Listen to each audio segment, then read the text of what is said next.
तो last lecture में जो हम लोगों ने देखा था that was concept of combination of errors. आज हम लोग इसके न्यूमेरिकल्स देखने वाले हैं, लेकिन न्यूमेरिकल्स देखने के पहले कुछ 2 या 3 फॉर्मूलास है। ओके, मैं चाहूंगा कि आप उस पर अच्छे से ध्यान देना है। पहला जो फॉर्मूला है, okay, that is in the case when z is equal to a into B. Okay, delta a comma delta b comma b are relative error या relative errors in a and b respectively. तो ऐसे case में अगर मुझे delta Z upon Z निकालना है, यानी relative error in Z निकालना है, तो डायरेक्टली मैं क्या करूँगा, सिंस यहाँ पे ए इंटू बी है, तो मैं बोलूँगा इनका जो रिलेटिव एरर रहेगा that will be nothing but equal to delta A upon A plus delta B upon B. ठीक, ये ध्यान में आया। अच्छा, अगर इसका मुझे परसेंटेज एरर निकालना है तो मैं बोलूँगा percentage error in Z will be equal to delta Z upon Z into 100। Okay, जो भी आंसर आएगा तो परसेंटेज साइन देंगे and delta Z upon Z कहाँ से निकालेंगे, तो हमारे पास ये इक्वेशन है delta A upon A plus delta B upon B. Okay, into 100। I hope ये क्लियर है। अब सेकेंड वाला जो केस है उसमें ऐसा है कि Z is equal to A upon B. भले ही पहले वाले इसमें ए इंटू बी था और यहाँ पे ए अपॉन बी है। ओके, लेकिन जो रिलेटिव एरर का फॉर्मूला है डेल्टा जेड अपॉन जेड वो सेम ही रहने वाला है। तो it is going to be what, delta A upon A plus delta B upon B. Yes, तो बहुत सारे बच्चे गलतियाँ क्या करते हैं कि मल्टीप्लिकेशन है तो जो रिलेटिव एरर है उसमें एडिशन का साइन है, तो वो लोग जब डिवीजन देखते हैं तो यहाँ पे सब्ट्रैक्शन लगा देते हैं। ओके, तो ये गलती आप लोगों ने नहीं करनी है, मल्टीप्लिकेशन हो या डिवीजन हो। ओके, दोनों ही केस में हम लोग क्या देख रहे हैं, जो रिलेटिव एरर है इंडिविजुअल क्वांटिटीज का वो क्या हो रहा है, एडअप हो रहा है। ओके, अच्छा, अगर मैं परसेंटेज एरर का बोलूँगा तो उसका फॉर्मूला क्या रहेगा, सेम रहेगा, that is delta A upon A plus delta B upon B into 100, जो भी वैल्यू है उसको परसेंटेज का साइन।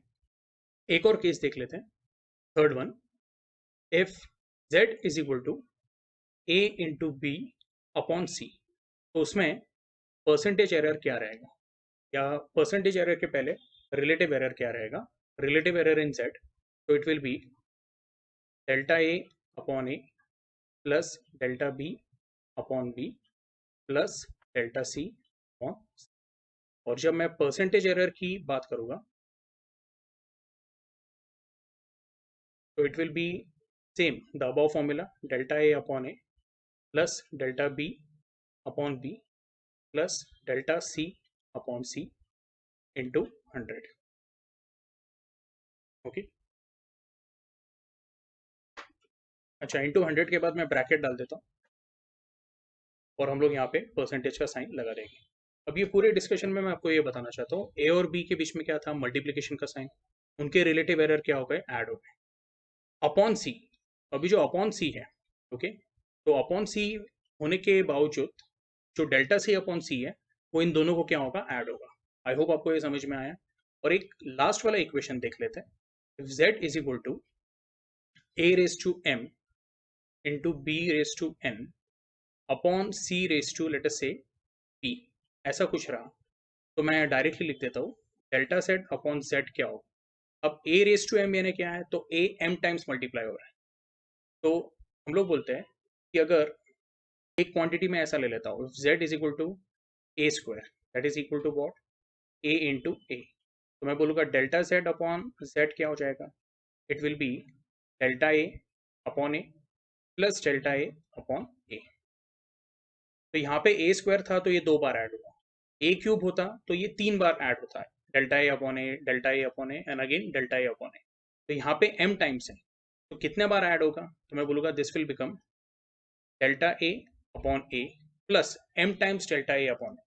अब इसको बार बार तो एडिशन के फॉर्म में नहीं दिखा सकते, उसको हम लोग क्या दिखाते हैं, in the form of multiplication, like this, delta A upon A into M plus delta B upon B.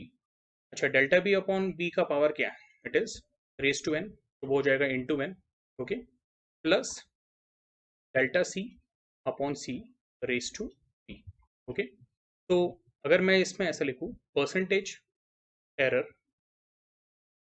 In Z, तो इट विल बी, डायरेक्टली लिख देता हूँ, M times delta A upon A plus N times delta B upon B plus P times delta C upon C, bracket use करेंगे, into what, 100। I hope ये clear है, okay. Yes, अच्छा, ये जो formula हम लोगों ने लिखे अभी, ओके, ये फॉर्मूले अगर आपको अच्छे से समझ में आ गए तो इसके आगे का कोई भी न्यूमेरिकल हम लोग क्या कर सकते हैं, इजीली सॉल्व कर सकते हैं, ओके। तो अभी ये सब मैं क्लियर कर रहा हूँ, ओके। उसके पहले मैं चाहता हूँ कि आप लोगों ने क्या करना है, इसको अच्छे से एक बार कॉपी कर लेना, ठीक है।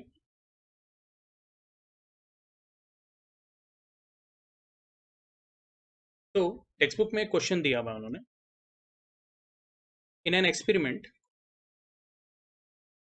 In an experiment to determine the volume of an object, mass and density are recorded as m equal to and rho equal to. ये जो सिंबल है इसको हम लोग बोलते हैं, this is called as rho, okay, ये ध्यान में रखना, ओके। बहुत लोगों को लगता है ये p है, it is not p, it is rho, okay, yes. तो अभी सबसे पहले मैं क्या करूँगा,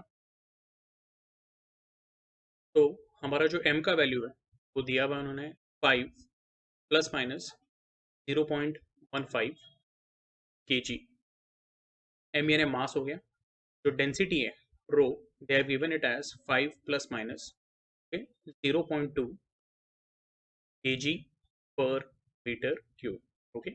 एक बार टेक्स्ट बुक का सम देख लेते हैं हम लोग। तो calculate the percentage error in the measurement of volume, okay.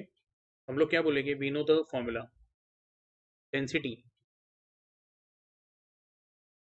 Is nothing but mass upon volume. तो अभी मैं सिर्फ सिंबल्स यूज करूंगा, तो मैं बोलूंगा rho is equal to what, M upon V, therefore V क्या हो जाएगा, एम अपॉन रो। ये हमारे लिए एक इंपॉर्टेंट फॉर्मूला है, ओके। अब लास्ट टाइम ही हम लोगों ने एक फॉर्मूला डिस्कस किया था, if z is equal to a upon b and delta z, okay, will be equal to what, delta a upon a plus delta b upon, बराबर है, ओके। तो हम लोगों को क्या करना है, ये वाला जो फॉर्मूला है उसको यूज करना है। अब उसके लिए आपको डेल्टा ए अपॉन ए, यानी आपको क्या लगेगा, डेल्टा एम अपॉन एम। मैं बोलूँगा कि डेल्टा एम का जो वैल्यू है, ओके, तो ऊपर के इसमें से ये जो 0.15 है उसको हम लोगों ने क्या लेना है, डेल्टा एम लेना है। तो डेल्टा एम इज 0.15 और एम का वैल्यू लेना है 5, ओके। दोनों का ही यूनिट जो होगा वो केजी होगा, बट फिलहाल मैं अभी यूनिट नहीं यूज कर रहा हूँ। मैं बोलूँगा डेल्टा एम अपॉन एम क्या हो जाएगा, 0.15 upon 5, okay, that is going to be what, 0.03, okay. ये भी केजी में है और ये भी केजी में है, ओके। बट इनका जो रेशियो रहेगा 0.15/5, ओके, इसको कोई यूनिट नहीं होगा। सिमिलरली हम लोग क्या करेंगे, डेल्टा रो अपॉन रो निकाल लेंगे। तो डेल्टा रो यानी आप कौन सी वैल्यू लोगे, 0.2, एंड रो यानी कौन सी वैल्यू लोगे, तो 5। तो 0.2 upon 5 that is going to be nothing but 0.0, okay, yes. तो इसको मैं बोल देता हूँ equation second, this equation third, and by this formula मैं बोलूँगा since v is equal to m upon rho, delta v upon v हो जाएगा, okay, delta m upon m plus delta rho upon rho. भले ही division है लेकिन इनके जो रिलेटिव एरर्स है वो क्या हो गए, एडअप हो जाएगी। तो ये हो जाएगा आपका delta m upon m, that is 0.03 plus delta rho upon row 0.04, therefore delta v upon v का वैल्यू कितना आया, 0.07। therefore percentage error in v will be equal to what, delta v upon v into 100, that is going to be 0.07, okay, into 100 is equal to what, 7%, okay। तो ये सम आपको ये बता रहा है कि अगर मास में इतना एरर हो सकता है 0.15 का, और तो रो यानी डेंसिटी में 0.2 का एरर हो सकता है। okay? तो ओवरऑल एरर जो वॉल्यूम में हो सकता है in terms of percentage that will be what 7%। एक बार हम लोग हमारे टेक्स्ट बुक में देख लेते हैं। टेक्स्ट बुक में भी जो आंसर आ रहा है वो कितना आ रहा है 7%। उसके बाद अगला न्यूमेरिकल देख लेते हैं। तो अभी हम लोग हमारा नेक्स्ट सम स्टार्ट करते हैं। The acceleration due to gravity is determined by using a simple pendulum of length l which is given as 100 plus minus 0.1 centimeter and time period t is 2 plus minus 0.01 second. Okay, yes. So find the maximum percentage error in the measurement of g. तो पहली बात तो मैं ये बता देता हूँ, for a simple pendulum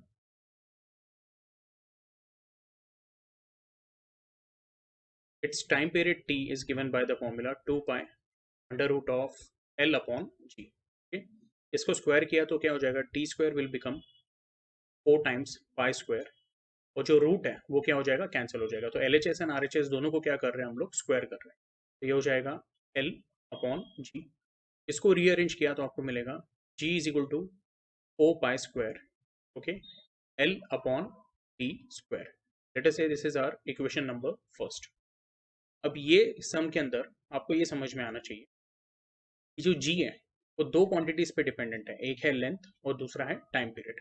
ये जो 4 पाई स्क्वायर है तो हम लोग बोलेंगे 4 pi square is what, is constant. तो हम लोग के लिए इंपॉर्टेंट क्या है, लेंथ और टाइम। ओके, अच्छा जो लेंथ दिया हुआ है okay, और जो टाइम की वैल्यू दी है वो दोनों देख लेते हैं। तो आपको जो लेंथ दिया हुआ है वो कितना दिया हुआ है, it is given as 100 plus minus 0.1 centimetre. तो ये हो गया 100 प्लस माइनस 0.1 सेंटीमीटर। ओके, और जो टाइम पीरियड दिया हुआ है it is given as 2 plus minus 0.01 second. तो आपका क्वेश्चन ये रहेगा कि सर ये जो लेंथ है क्या उसको हम लोग को एसआई सिस्टम में कन्वर्ट करना है। ओके, मैं आपको एक बात बताऊंगा कि यहाँ पे आप क्या निकालोगे, basically delta L upon L निकाल रहे। It is a ratio. तो डेल्टा एल अगर सेंटीमीटर में, एल भी अगर सेंटीमीटर में, तो डेल्टा एल अपॉन एल का वैल्यू जो रहेगा वो सेम ही रहेगा। मेरा बोलने का मतलब ये है, मैं आपको दिखा देता हूँ यहाँ पे 100 और 0.1 दोनों सेंटीमीटर। तो डेल्टा एल अपॉन एल क्या आएगा, मैं बोलूँगा डेल्टा एल का वैल्यू इज 0.1 अपॉन एल का value is 100। 0.1 upon 100 will become 0.00। Okay, yes.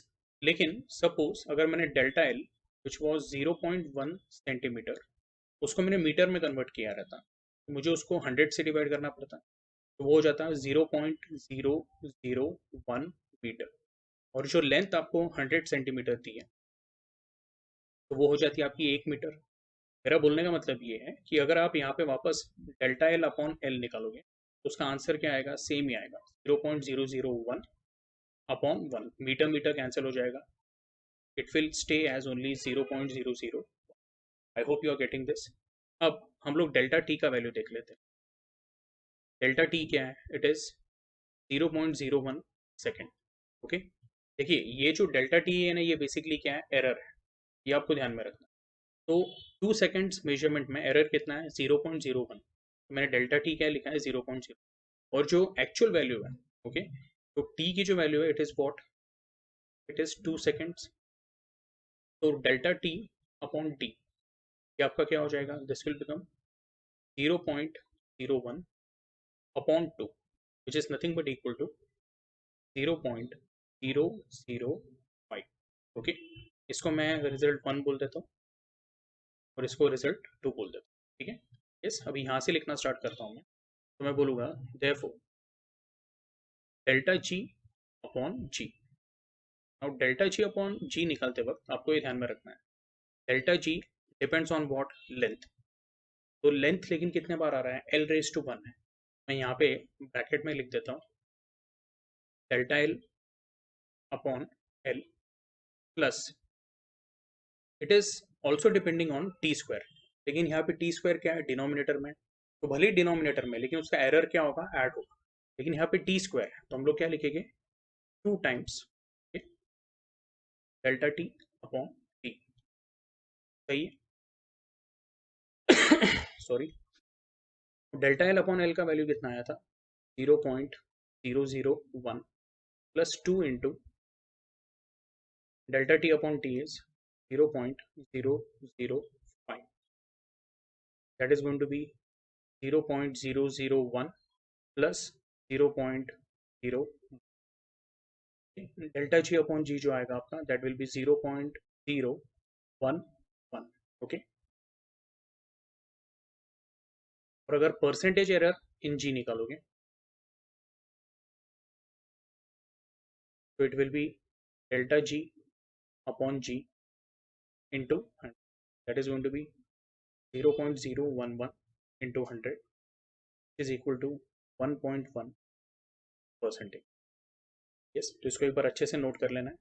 Text book में देख लेते हैं हम लोग उन्होंने क्या आंसर दिया है. Yes, the percentage error in the measurement of acceleration due to gravity is 1.1%. Okay, इसको प्लीज अच्छे से लिख लेना है. अगर आपको कुछ डाउट होगा तो ग्रुप पे पूछ, ठीक है. Yes, please copy this. तो अभी जो न्यू कंसेप्ट हम लोग स्टार्ट करने वाले हैं that is of significant figures.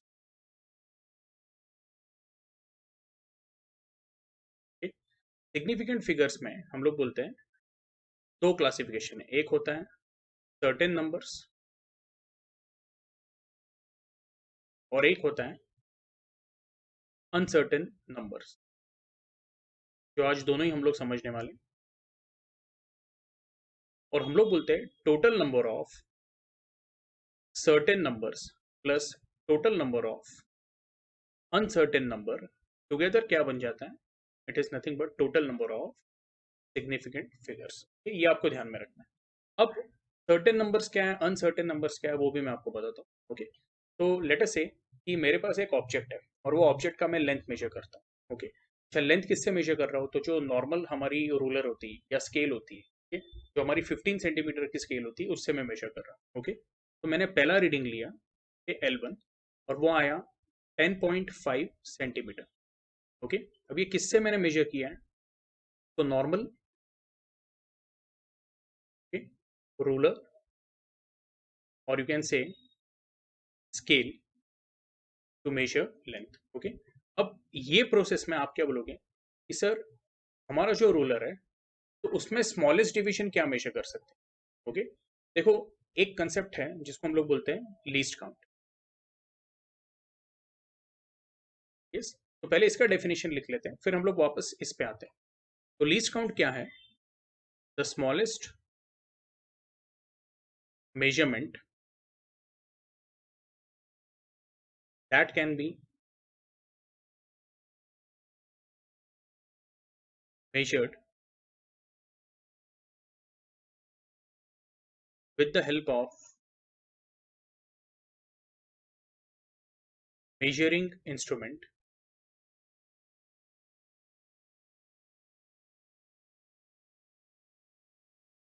is called least count. Okay? तो हमारी जो स्केल होती है तो आपने अगर उसको देखा होगा कि 0 से लेके 15 सेंटीमीटर का मार्किंग होता है और उसमें अगर 0 से 1 सेंटीमीटर की मैं बात करूं, ओके, तो ये हमारा 0 का मार्किंग होता है. लेट अस से ये 1 का मार्किंग है. ओके, बीच में ये 0.5 का मार्किंग होता है. तो ये 0 से लेके 1 के बीच में हम लोग बोलते हैं 1 2 3 4 5 6 7 8 9 10. ओके, कितने डिवीजन होते हैं, 10 डिविजन. मैं बोलूँगा जो लीस्ट काउंट है वो क्या होगा. लीस्ट काउंट एकदम सिंपल है. तो 0 से लेके 1 के बीच में हम लोग बोलेंगे कितना हम लोग लेंथ मेजर कर रहे हैं, 1 सेंटीमीटर, और उसमें डिविजन्स कितने हैं, मैं बोलूँगा 10. तो हमारा आंसर आएगा 0.1 centimetre which is equal to 1 mm. Okay, तो अभी आपको आया समझ में लीस्ट काउंट क्या है. तो आप स्मॉलेस्ट कितना मेजर कर सकते हो लेंथ, तो आप बोलोगे सर आप 1 mm का लेंथ मेजर कर सकते हो. ओके, यस, मिनिमम जो लेंथ आप मेजर कर सकते हो स्मॉलेस्ट वो 1 mm का. यस, 1 mm के नीचे हम लोग मेजर कर सकते हैं क्या with a normal scale. Okay, वो हो गया इसका लीस्ट काउंट. तो हमारा ऑब्जेक्ट है, लेट अस से ऑब्जेक्ट है ना, ये पेन है, तो इसको मैंने वो स्केल से मेजर किया, मुझे इसका आंसर आया 10.5 सेंटीमीटर. लेकिन आप लोगों को ना डाउट रहेगा, आप बोलोगे सर 10 के बारे में तो हम श्योर है लेकिन ये जो 0.5 है ना उसमें शायद कुछ गलती हो सकती है. मे बी आपने ठीक से स्केल को पकड़ा नहीं, जो हम लोगों ने टाइप्स ऑफ एरर देखे थे ना, तो आप बोलोगे सर इसका जो आंसर है ना, may be it will lie between 10.4 and 10.6, okay, centimetre.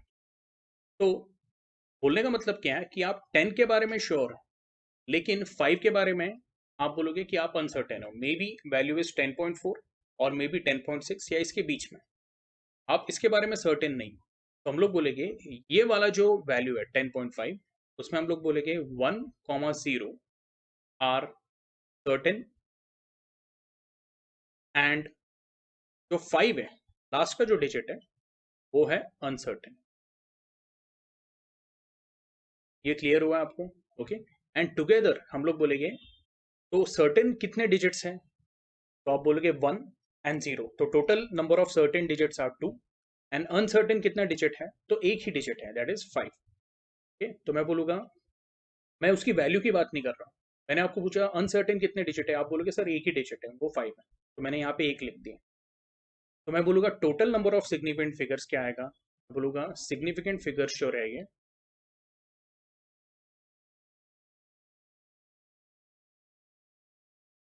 That will be equal to 2 + 1 which is equal to 3। Okay, अभी आपको ये समझ में आया कंसेप्ट? मैं आपको इसको और थोड़ा अच्छे से एक्सप्लेन करता हूँ। तो अभी जो सेम ऑब्जेक्ट है, ओके, आपने क्या किया, जिसका आपने लेंथ पहले स्केल से, नॉर्मल स्केल से मेजर किया था, उसका आंसर 10.5 सेंटीमीटर आया। अभी आप क्या कर रहे हो, एक एडवांस्ड इंस्ट्रूमेंट यूज कर रहे हैं। ओके, वो जो एडवांस इंस्ट्रूमेंट है, उससे जो आपका लेंथ मेजर कर रहे हो आप, तो that is coming as the length of object is coming as 10.51 centimetre. Okay, अभी आपने क्या यूज किया, एक एडवांस इंस्ट्रूमेंट यूज किया जिसको हम लोग बोलते हैं वर्नियर कैलिपर। ओके, अच्छा, जब वर्नियर कैलिपर की मैं बात कर रहा हूँ, हम लोग बोलते हैं वर्नियर कैलिपर का जो लीस्ट काउंट रहता है, मैं डायरेक्टली उसकी वैल्यू बता देता हूँ। तो हम लोग जो यूज कर रहे हैं अभी, ऐसा समझ लो, उसका लीस्ट काउंट है 0.01 सेंटीमीटर। तो पिछले वाले का लीस्ट काउंट 0.1 सेंटीमीटर था, नॉर्मल स्केल का। तो आप कितना मेजर कर पाए? 10.5, यानी एक डेसिमल तक। ये वाला जो वर्नियर कैलिपर है, इसका लीस्ट काउंट है 0.01 सेंटीमीटर। ओके, इसका मतलब यहाँ पे 0.01 होने के कारण आप कितना मेजर कर रहे हो? 10.51 तक। Okay, yes.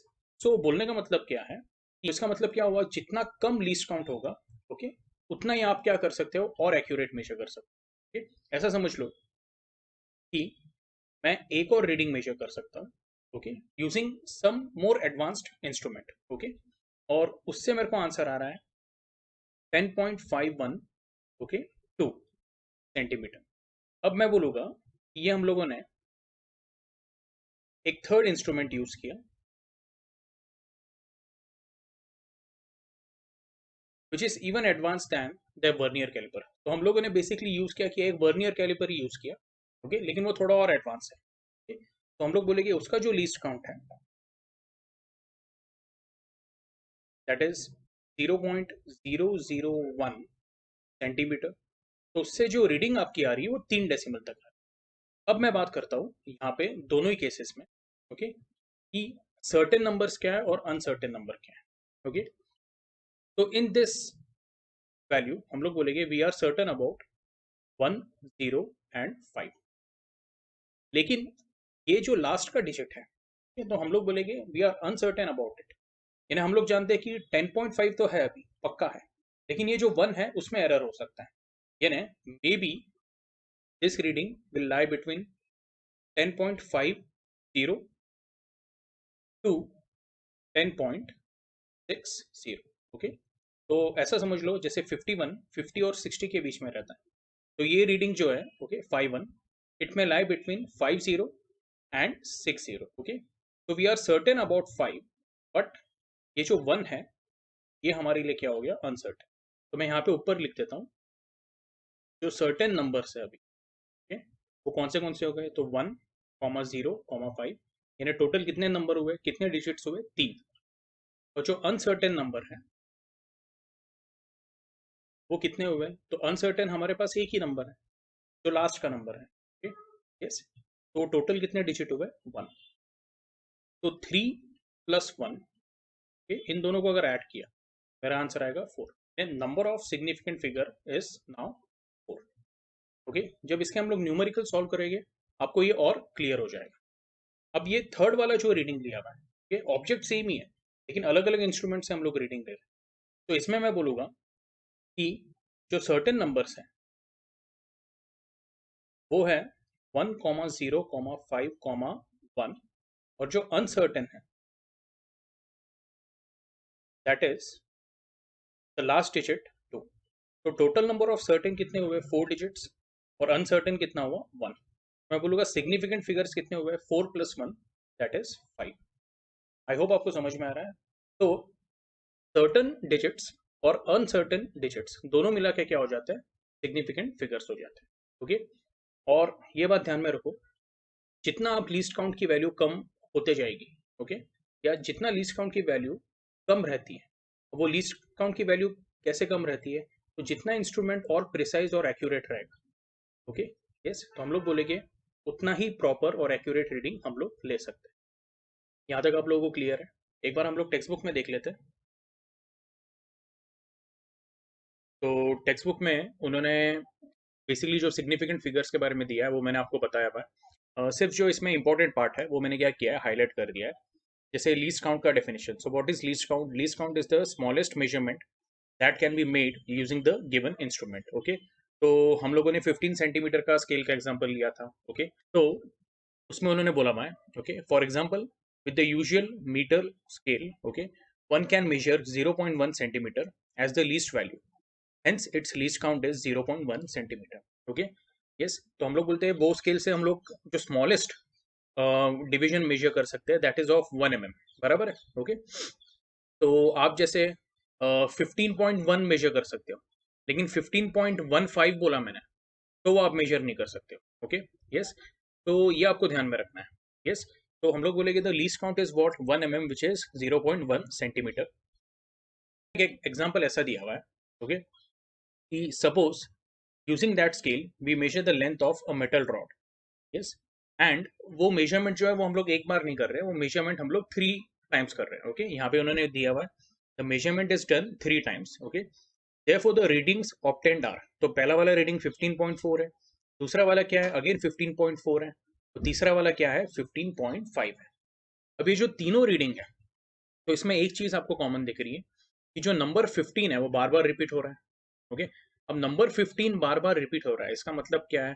Okay, we are 100% sure कि 15 तो है ही, यानी एटलीस्ट 15 सेंटीमीटर तो है ही, वो मिनिमम 15 सेंटीमीटर है। हम लोग बोलेंगे ये जो 1 और 5 है वो कौन से नंबर हो गए, तो हम लोग बोलेंगे these are certain numbers. Okay, अब प्रॉब्लम कहाँ पे आ रही है कि we are not sure whether it is 0.4 और इट इज 0.5। हम लोग बोलेंगे जो डेसिमल के बाद का नंबर है, ओके, तो हम लोग बोलेंगे अगर डेसिमल के बाद का नंबर, ओके, वो फ्लक्चुएट हो रहा है या चेंज हो रहा है तो वो हो गया अनसर्टेन नंबर। ओके, तो हम लोग अभी क्या करेंगे, डायरेक्टली मैं ये कंक्लूजन पे आता हूँ। ओके, ये जो बीच का दिया हुआ है ये हम लोग बाद में रीड करेंगे, लेकिन मैं डायरेक्टली अभी क्या करता हूँ, कंक्लूजन पे आ जाता हूँ। ओके, तो जैसे मैंने यहाँ पे बोला कि 15 जो है वो सर्टेन है, लेकिन 0.4 और ये 0.5, तो we are not sure whether it is 4 और 5। ओके, तो ऐसे केस में हम लोग बोलेंगे 1 and 5 आर सर्टेन। ओके, और जो 4 दिया हुआ है वो क्या है, अनसर्टेन है। ओके, यहाँ पे भी उन्होंने ऐसे ही बोला हुआ है, thus in above example we have 3 significant digits, okay, 1, 5 and 4, जिसमें 1 and 5 are certain and जो 4 है वो क्या है, uncertain। ठीक है, अब ये जो बीच में उन्होंने क्या दिया हुआ है, ओके, वो मैं आपको बता देता हूँ, द मोस्ट प्रोबेबल लेंथ। अब देखिए इन लोगों ने वर्नियर कैलिपर यूज नहीं किया, तो एक्यूरेट आंसर निकालने के लिए क्या किया उन्होंने, ओके, यस, उन्होंने बोला चलो हम लोग क्या करेंगे ना, एवरेज निकालते हैं। ओके, देखो अगर हमारे पास वर्नियर कैलिपर होता तो मे बी थोड़ा और एक्यूरेट आंसर मिलता, लेकिन यहाँ पे they went for the method of arithmetic mean. Okay, यानी एवरेज निकालने के लिए, तो उसके लिए उन्होंने क्या किया, 15.4, 15.4 एंड 15.5 का एवरेज निकाला, तो वो उनको मिला 15.43। ओके, अब उन्होंने क्या दिया है ये ध्यान से देखिए, out of this we are certain about digits 1 and 5, ये तो पहले भी हम लोगों ने डिस्कस किया था। Okay, but not certain about last 2 digits because of the least count limitation। तो let us say x1 is 15.4, x2 is again 15.4, x3 is 15.5. Okay, तो अगेन ये सब सेंटीमीटर में, ये हम लोगों ने किससे मेजर किया है? यूजिंग मीटर स्केल, जिसका लीस्ट काउंट है 1 mm या फिर 0.1 सेंटीमीटर। बोलने का मतलब ये है, इसलिए हम लोग जो रीडिंग है वो 15.4 या 15.5 ऐसे आ रहे हैं। तो अपन क्या सोचते हैं कि ये एक रीडिंग पकड़ने से अच्छा क्यों ना हम लोग इसका एवरेज लें। यस, तो हम लोग बोलेंगे to improve the accuracy we take the mean value which is x1 plus x2 plus x3 divided by 3।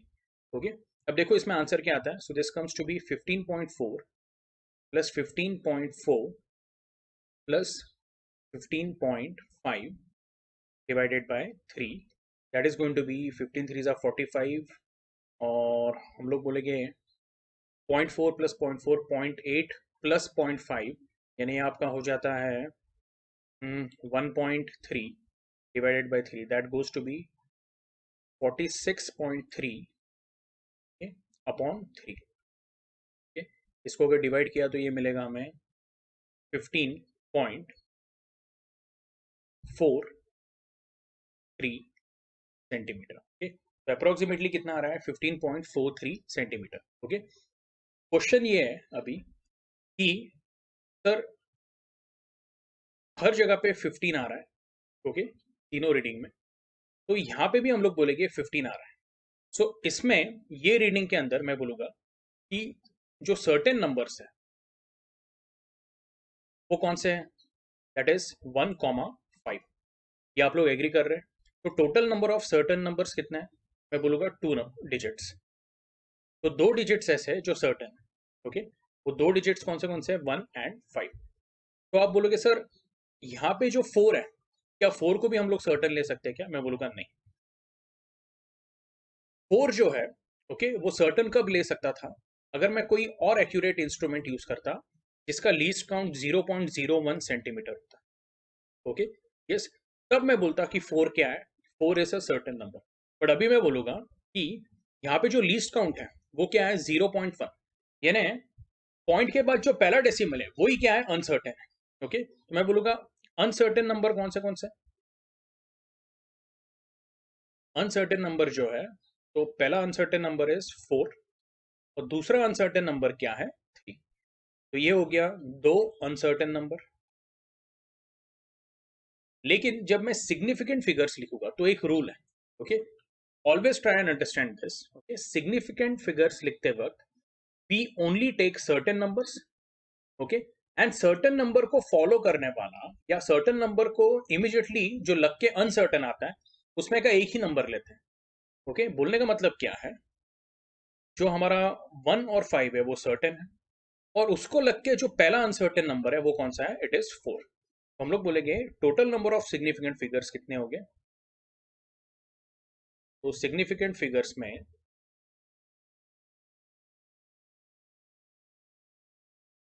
मैं बोलूंगा 1,5 दीज आर सर्टेन, ठीक है, and 4 which is first uncertain. तो हम लोग बोलेंगे अभी टोटल सिग्निफिकेंट फिगर्स कितने हो गए? ओके, तो ये हो गए 2 certain plus only 1 uncertain, that is equal to what? 3। जो मैंने बोला आपको समझ में आया क्या? ओके, हाउएवर वी से कि अगर मैं यहाँ पे वर्नियर कैलिपर यूज करता तो हमारा आंसर शायद कुछ अलग आता अबाउट सिग्निफिकेंट फिगर्स। लेकिन जब ओके सर्टेन है और अनसर्टेन दो एक से ज्यादा है, ओके, इस ध्यान से सुनो, अनसर्टेन नंबर एक से ज्यादा है, ओके, तो आपने पहला वाला ही अनसर्टेन नंबर कंसिडर करना है while considering significant figures. Okay, तो ये हुआ हमारा एवरेज मेथड। अब ऐसा समझ लो, यस, जैसे टेक्स्ट बुक में उन्होंने बोला है कि एक मेटल रॉड थी और उसका ये लेंथ हम लोगों ने मेजर किया।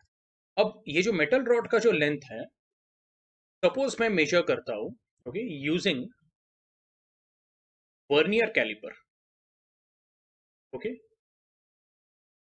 और वर्नियर कैलिपर जब मैं यूज करूंगा जिसका लीस्ट काउंट है 0.01 सेंटीमीटर। अब थोड़ा ध्यान से सुनिए आप। ओके। और ऐसा समझ लो कि लकीली हमारा जो रीडिंग आया है एक्स का, वर्नियर कैलिपर से एक ही बार हम लोगों ने मेजर किया, लेकिन एक्स का जो रीडिंग आया वो लकीली क्या आ गया, 15.43 सेंटीमीटर। ओके, जो यहाँ पे एवरेज आ रहा था। अब ये केस में हमारे सिग्निफिकेंट फिगर्स कितने आए, 3 आए। ओके, लेकिन ये केस में कितने आते हैं, तो अगेन मैं लीस्ट काउंट की तरफ देखूंगा। लीस्ट काउंट में डेसिमल के बाद एक 0 है और उसके बाद 1 है। ओके, तो मैं बोलूंगा जो एक्यूरेसी है वो सेकेंड डेसिमल तक है। आपको समझ में आ रहा है, यहाँ पे जो एक्यूरेसी थी वो फर्स्ट डेसिमल तक थी। तो हमारा फर्स्ट डेसिमल ही पिछले केस में क्या था, अनसर्टेन था। यहाँ पे हम लोग क्या बोलोगे कि जो एक्यूरेसी है वो सेकेंड डेसिमल तक है, तो हमारा अनसर्टेन नंबर कहां से स्टार्ट होगा, सेकेंड डेसिमल से। बोलने का मतलब ये है कि ये जो 3 है वो ही अनसर्टेन है,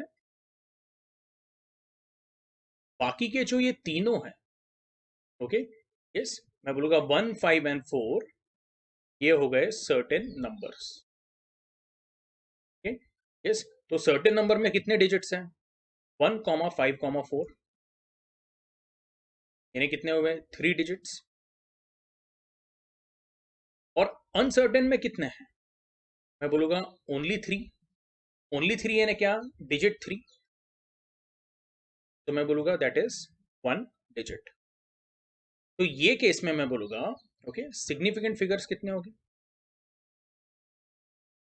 तो सिग्निफिकेंट फिगर्स जो है वो है 1, 5, 4 which are certain, okay, and digit 3 which is uncertain।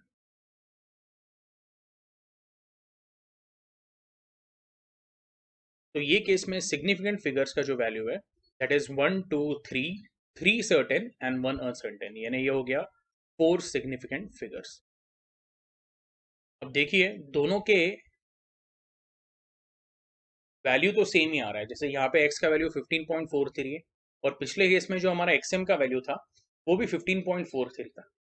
लेकिन दोनों में फर्क क्या है, पिछले वाले केस में जो हमारा लीस्ट काउंट था मेजरिंग इंस्ट्रूमेंट का वो था 0.1 और इसमें जो लीस्ट काउंट है वो है 0.01। तो सिर्फ ये लीस्ट काउंट चेंज होने की वजह से ओके, इमीडिएटली जो हमारा 4 है ओके, वो किस में इंक्लूड हो गया, वो इंक्लूड हो गया in certain numbers. Okay, yes, तो जो स्मॉलेस्ट डिवीजन होता है या जो स्मॉलेस्ट जो डेसिमल होता है ओके, उसको हम लोग क्या कंसीडर करते हैं, अनसर्टेन। आई होप अभी ये क्लियर है। तो ये केस में 4 सिग्निफिकेंट वैल्यूज हैं और यहाँ पे कितने हैं, मैं बोलूंगा 3 सिग्निफिकेंट। आई होप अभी ये क्लियर है। अच्छा, अभी इसके बाद सबसे जो एक और इम्पोर्टेंट पार्ट आ रहा है वो है, हम लोग बोलेंगे rules to determine the significant figures. Okay, फिलहाल आपको चाहिए तो आप ये लिख सकते हो, मैं इसको क्लियर कर देता हूँ।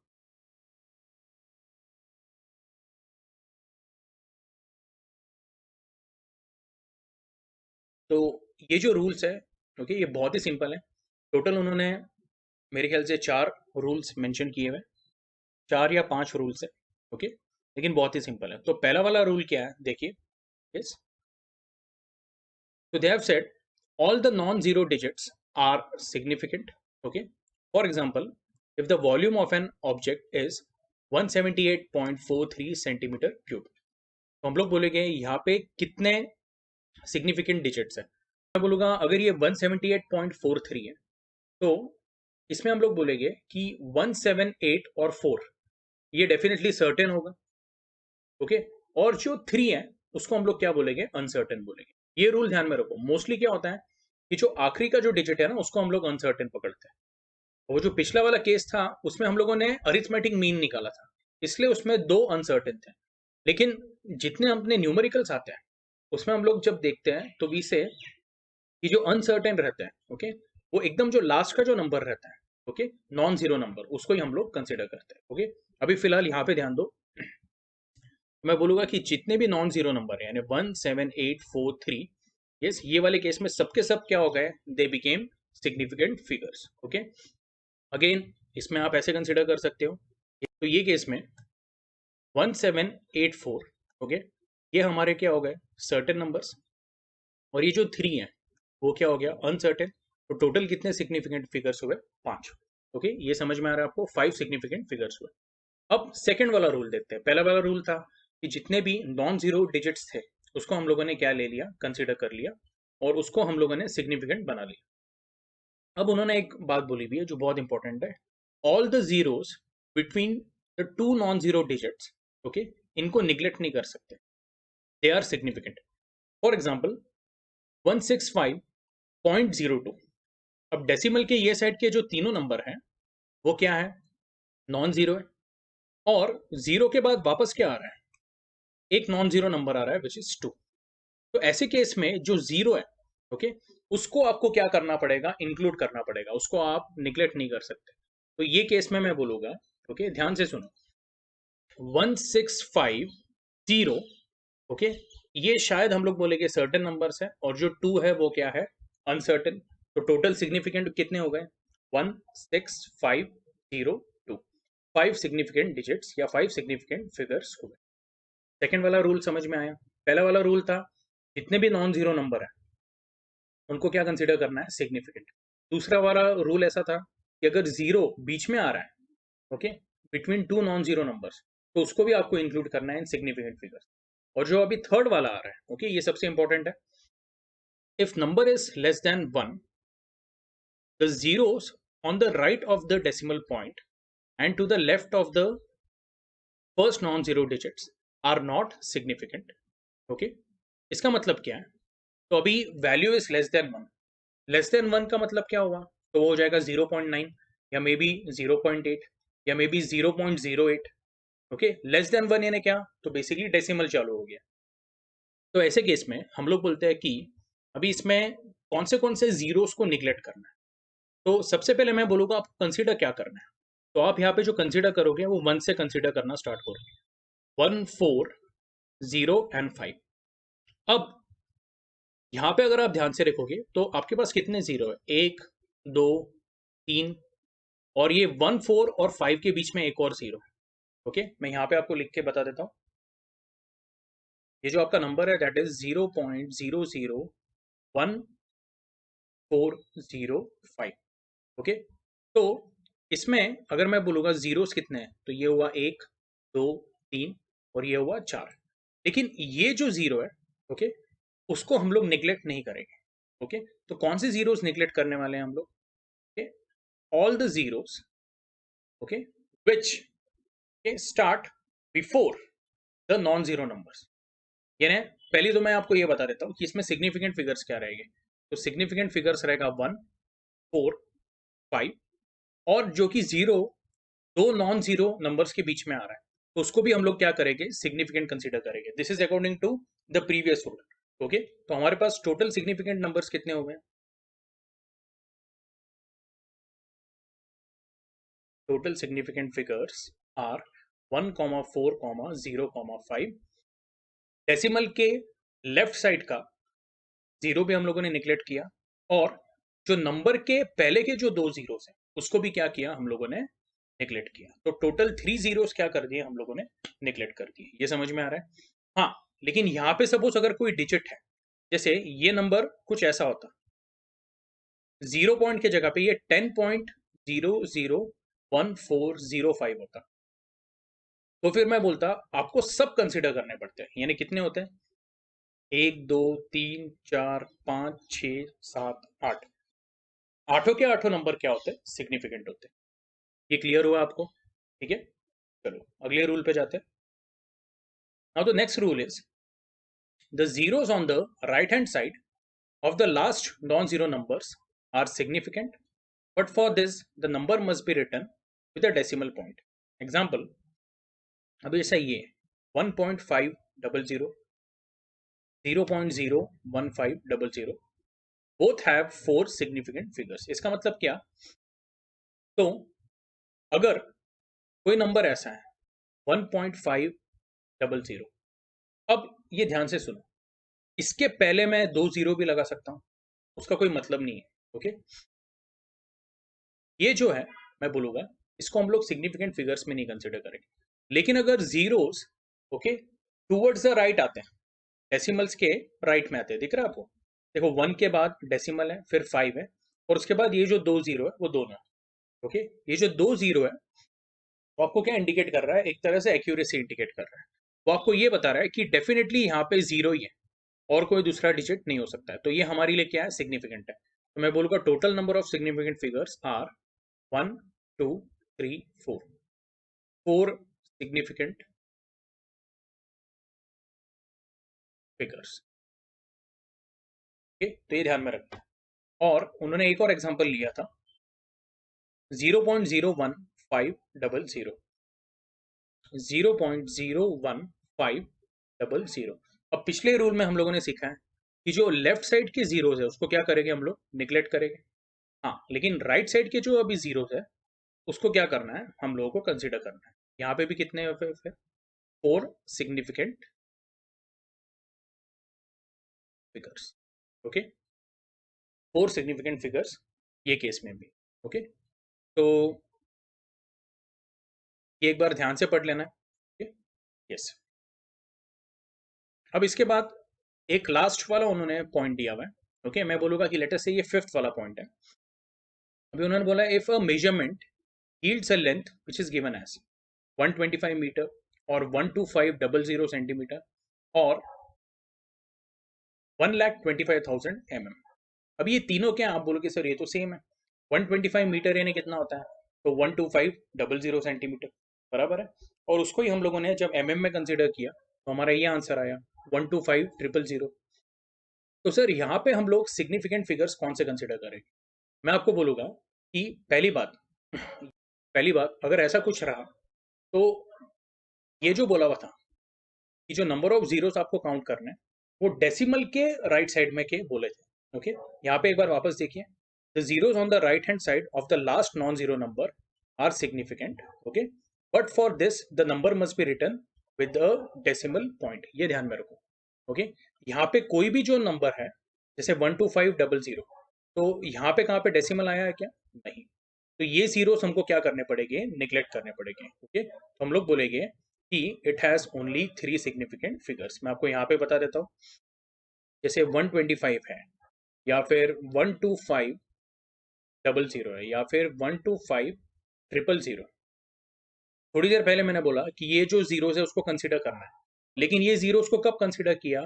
जो उसका प्रीवियस नंबर था 5, उसके पहले क्या था? डेसिमल था। अभी आपको आ रहा है समझ में? जैसे एक नंबर ऐसा है 12,500,000। अब ये केस में आप कौन से सिग्निफिकेंट कंसीडर करोगे? 1 2 5, और ये 3 जीरोस भी सिग्निफिकेंट कंसीडर करोगे। ये केस में आंसर कितने हुए? 6 सिग्निफिकेंट फिगर्स। ये आ रहा है आपके दिमाग में? लेकिन मैंने अगर ये डेसिमल पॉइंट जो है वो निकाल दिया, वो डेसिमल पॉइंट निकालने के बाद वो नंबर कुछ ऐसा दिखेगा। तो ऐसे केस में हम लोग ये जो तीनों जीरोस है उसको क्या करते हैं? निग्लेक्ट करते हैं। और हम लोग बोलेंगे यहाँ पे, इवन यहाँ पे भी ये दोनों जो जीरोस है, इधर ये तीनों जीरोस को क्या कर दिया मैंने? निग्लेक्ट कर दिया। और हम लोग बोलेंगे जो सिग्निफिकेंट फिगर्स है वो है 1 2 एंड 5। ठीक है, अब वो कैसे है तो उसके लिए आपको एक कंसेप्ट सीखना पड़ेगा जिसको बोलते हैं ऑर्डर ऑफ मैग्नीट्यूड। ठीक है, यस। तो अगर आपको चाहिए तो ये नोट कर लो। तो अभी हम लोगों ने जैसे देखा कि 125 हो या 12500 हो या 125,000 हो, यहाँ पे सिग्निफिकेंट फिगर कितने हो गए? 3 ही हो गए, वो 1 2 एंड 5, यानी 1,2,5 ये अपने सिग्निफिकेंट फिगर्स। लेकिन इसके पीछे लॉजिक क्या है तो वो समझने के लिए आपको ये पता होना चाहिए ऑर्डर ऑफ मैग्नीट्यूड। ओके, और आपको ये भी जो है रिलेशन वो ध्यान में रखो, 0.5 less than equal to a less than 5। ये क्या है वो मैं आपको बताता हूँ। ठीक है, यस। लेकिन सबसे पहले we need to understand what is order of magnitude. मैं आपको अभी ये एक्सप्लेन करना चाहता हूं कि बेसिकली 125 हो या 12500 हो या 125,000 हो, तीन ही सिग्निफिकेंट फिगर्स है।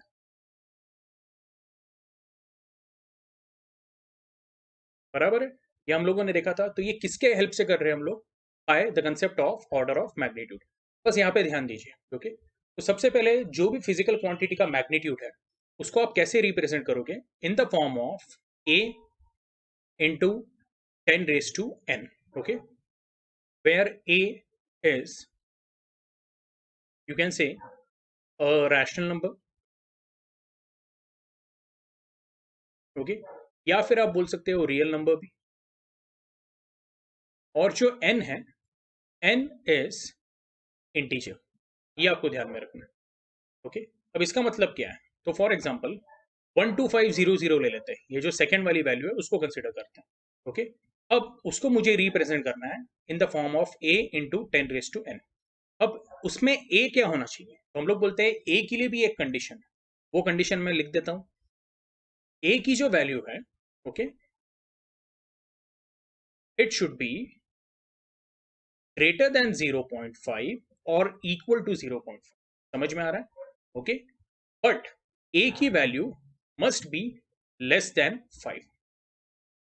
ये रिलेशन को वापस मैं पढ़ के बताता हूं, इसको कैसे पढ़ते हैं, 0.5 लेस देन और equal to a less than 5, ये क्लियर है। तो जो भी आप, ओके, ये वैल्यू को रिप्रेजेंट करोगे वो a के फॉर्म में होना चाहिए। अब ये वैल्यू को जब मैं देखता हूं तो मैं ऐसा लिखता हूं, 12500 को मैं ऐसा लिख देता हूं, I can write it as 125 into 100, that is 125 into 10 raise to 2। अभी आप बोलोगे सर लेकिन जो 125 है वो इसमें तो नहीं बैठता है, क्योंकि वो 5 से क्या है, बड़ा है। तो हम लोग क्या करेंगे, फिर एक डेसिमल जो है मैं ऐसा लिख देता हूँ 12.5। अब ये जो 0.5 लाया है तो बैलेंस करने के लिए क्या करूँगा, इंटू 10 रेज टू 3। लेकिन आप बोलोगे सर जैसा ये गलत था ये भी गलत है, क्यों, तो हमारा 12.5 इसमें नहीं बैठ रहा है। मैं बोलूँगा ठीक है, तो हम लोग लास्ट इस पे जाते हैं और वो मुझे आ रहा है 1.25 इंटू 10 रेज टू 4, ओके। आप बोलोगे सर हाँ ये वाला जो वैल्यू है वो ये वाली इक्वेशन को क्या कर रहा है, सेटिस्फाई कर रहा है, ओके, यस। तो हम लोग बोले कि ये जो कॉम्बिनेशन लिखा है हम लोगों ने वो करेक्ट है। तो यहाँ पे a का वैल्यू इज 1.25 एंड जो n का वैल्यू है, okay, that is equal to what, 4। 10 raise to n, यहाँ पे क्या आ रहा है, 10 रेज टू 4।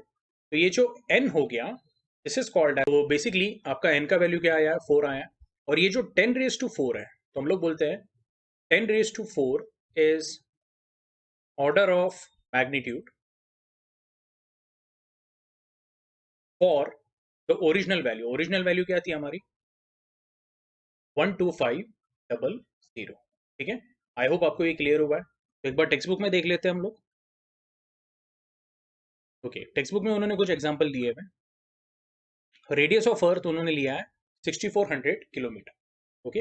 अब एक बात उन्होंने की है, ओके, कि 6400 किलोमीटर को जब उन्होंने फाइनल आंसर निकाला है तो उसको मीटर में किया हुआ है, ओके, यस। तो कुछ बुक्स में उन्होंने स्पेसिफाई किया हुआ है कि जब आप कोई फिजिकल क्वांटिटी ले रहे हो तो उसको आप 99% टाइम्स ऐसा यूनिट्स में कन्वर्ट कीजिए, ओके, यस। तो हमारा जो पिछला केस था उसमें हम लोगों ने जो दिया था 12500, ओके। सपोज अगर वो सेंटीमीटर में होता तो आपको उसको किस में कन्वर्ट करना पड़ता, मीटर में, ओके। अभी हम लोग ऐसा एज्यूम करते हैं ये जो 12500 है वो ऐसा यूनिट के हिसाब से, ओके। आई होप आपको समझ में आ रहा है।